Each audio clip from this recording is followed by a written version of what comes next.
Okay, today what we're going to do is we're going to show you how to roll your uniform for class. So if you're taking your uniform to class, to your school, and you're coming here, this is a way to have it neat in your bag and so it doesn't get creased. So this is a really old traditional way because a lot of them didn't have bags back then.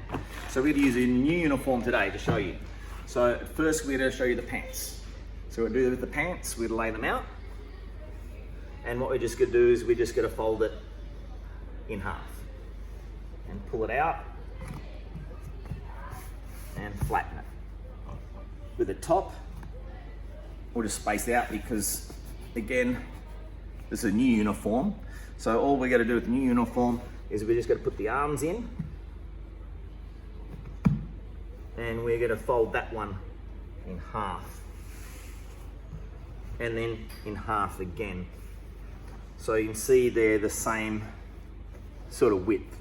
Okay, now from here we're just going to go from where the elastic is here on the legs, and what we're going to do is we're going to do a tight roll, and as we roll you smooth the Dobok out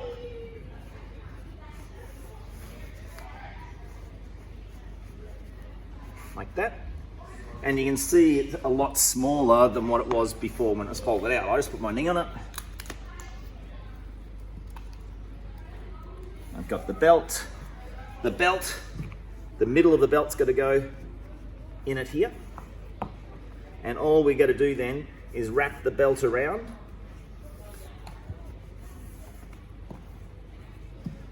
And the other one about the same, quite tight.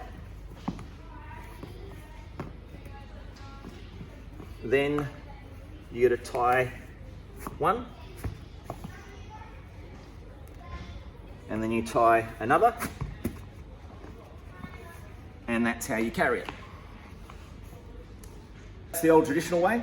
So then when it goes in the bag, it just goes like that in the bag and actually takes a lot less room in the bag.